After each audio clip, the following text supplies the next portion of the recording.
Hello दोस्तों, Shivam classes Dhanbad में आपका स्वागत है। तो आशा करते हैं आप लोग अच्छे होंगे, स्वस्थ होंगे और मस्त होंगे।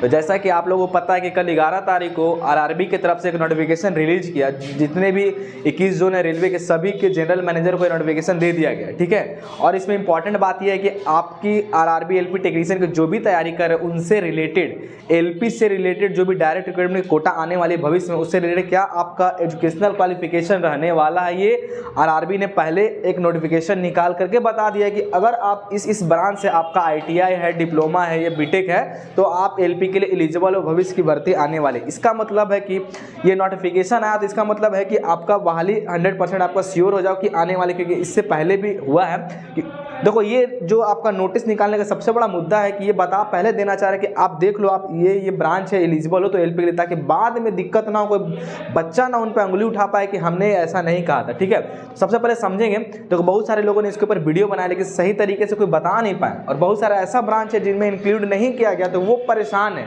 जैसे बिल्डर वाले परेशान है इसमें कि मेरा नहीं है, क्या मैं एलपी के लिए एलिजिबल हूँ कि नहीं हूँ। तो देखो सबसे पहले चर्चा करते हैं हम लोग, वो सारा जितना नोटिफिकेशन का उसका सारा पूरा निचोड़ है सही ढंग से, एक बार आप लोग देख लो, सारा कंफ्यूजन आपका दूर हो जाने वाला।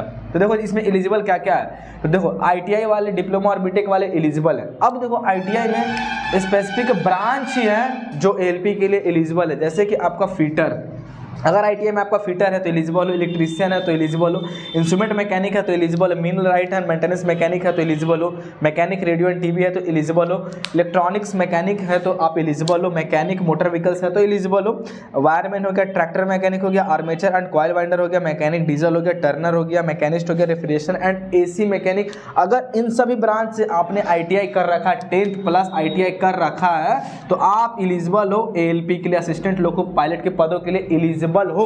इसके बाद आपका कोई भी ब्रांच है तो आप एलपी के लिए एलिजिबल नहीं हो, ये बात आपको ध्यान में देना है। और एलपी साथ में, ये जितने भी ब्रांच एलपी के लिए तो होते ही हैं, साथ में ये टेक्नीशियन के भी एलिजिबल होते हैं। अब इनको फायदा क्या होता है, अगर ये एलपी में साइको फेल हो जाते हैं या किसी तरह एलपी कट ऑफ आ जाता है, इनको टेक्नीशियन में क्या कहता है, पोस्ट प्रेफरेंस के हिसाब से आगे कर दिया जाता। तो इसमें आप लोगों को टेंशन लेने की बात नहीं है। और बहुत सारे आईटीआई के ब्रांच ऐसे भी है, फीटर डायरेक्ट नहीं है लेकिन इनका कॉम्बिनेशन भी है तो आप उनके लिए एलिजिबल हो। बहुत सारे लोगों का 2 साल का इलेक्ट्रीशियन डायरेक्ट नहीं होता है, बहुत सारा ब्रांच है जो 2 साल का इलेक्ट्रीशियन का कॉम्बिनेशन होता है तो वो भी एलिजिबल होता है। इसका कॉम्बिनेशन भी अगर आपका ये 14 का तो आप एलिजिबल हो। तो नोटिस में सीधा साफ साफ दे देने का मकसद यही था कि आप देख लो। अब बात करते हैं इसके विपरीत, वेल्डर जिनका, ब्लैक स्मिथ जिनका, कारपेंटर 1 साल वाला, क्या वो एलपी के लिए एलिजिबल नहीं है? तो क्लियरली है कि वो एलपी के लिए एलिजिबल नहीं है, तो क्या वो पढ़ाई लिखाई छोड़ दे, टेक्नीशियन के लिए एलिजिबल नहीं है तो वो टेक्नीशियन के लिए एलिजिबल। तो ये इंपॉर्टेंट था। तो जो वेल्डर बचता है, ब्लैक स्मिथ हो गया, कारपेंटर हो गया, और इसी तरह बहुत सारा जो ब्रांच बच गया ना, ये आपका टेक्नीशियन के लिए एलिजिबल है। ओनली किसके लिए? टेक्नीशियन के लिए। और जनरली ये सभी कितने 1 साल का कोर्स होता है, तो ये टेक्नीशियन के लिए एलिजिबल है। और एक इंपॉर्टेंट बात याद रखना, डीजल मैकेनिक जो एक ऐसा मात्र ब्रांच है जो 1 साल का होता है, और 1 साल में आप एलपी भी इसके लिए भी एलिजिबल और टेक्नीशियन के लिए भी एलिजिबल हो। तो बहुत सारे न्यू स्टूडेंट को कन्फ्यूजन था इसमें, तो ये मैंने बता दिया। तो ये आप लोग देख लो, क्या आपका इससे ब्रांच है तो आप एलपी के लिए श्योर हो जाओ कि एलपी के लिए एलिजिबल हो। अगर ये ब्रांच नहीं है तो आप टेक्नीशियन के लिए एलिजिबल हो, जैसे वेल्डर, ब्लैक स्मिथ, कारपेंटर। तो आपको घबराने की जरूरत नहीं है। हाँ, ये जो वेल्डर, ब्लैक स्मिथ, कारपेंटर ये जो है ये इसमें नहीं जा सकते, लेकिन ये टेक्नीशियन के लिए एलिजिबल है।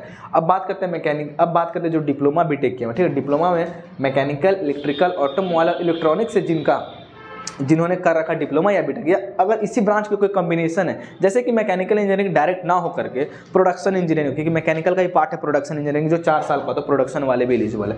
अगर किसी का इलेक्ट्रिकल डायरेक्ट नहीं है तो इलेक्ट्रिकल का बहुत सारा कॉम्बिनेशन होता है डिप्लोमा में, है ना, बीटेक में ब्रांच होता है, तो वो भी आपका क्या है, एलिजिबल है, ठीक है, एलपी के लिए। लेकिन ये याद रखना, डिप्लोमा और बीटेक जनरली अभी तक जैसा पैटर्न देखा गया है वो सिर्फ एलपी के लिए ही एलिजिबल होते हैं, ठीक है, ये आपको ध्यान में रखना है। और बात करते हैं डिप्लोमा बीटेक जिनका सिविल और कंप्यूटर साइंस से है, वो इस फॉर्म को भर ही नहीं सकते, उनके लिए ना फॉर्म पहले था ये ना ही फॉर्म ये था, तो सिविल और सीएस नॉट एलिजिबल है, ठीक है।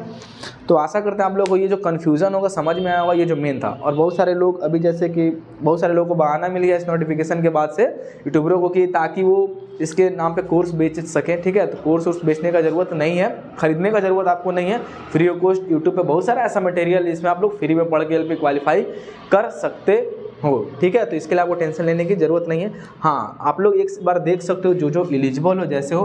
बाकी इससे रिगार्डिंग कुछ भी आपको कन्फ्यूज़न होगा आप कमेंट बॉक्स में बताना, मैं ज़रूर बताऊँगा। और हमारा जो शिवम क्लासेस धनबाद के नाम से टेलीग्राम चैनल है, उसमें आप लोग ऐड हो जाओ, जो भी इन्फॉर्मेशन है मैं इसमें आप लोग को दूंगा, ठीक है। और बाकी जिनको कन्फ्यूजन है और भी कुछ ब्रांच से रिलेटेड या किसी तरह से, तो आप लोग जरूर कमेंट करके बताएं। तो छोटा सा नोटिफिकेशन जो था ताकि आपको प्रॉपर ढंग से गाइडेंस कर सकूँ, इसीलिए मैंने ये वीडियो बनाया। चलो तब तक के लिए धन्यवाद, जय हिंद।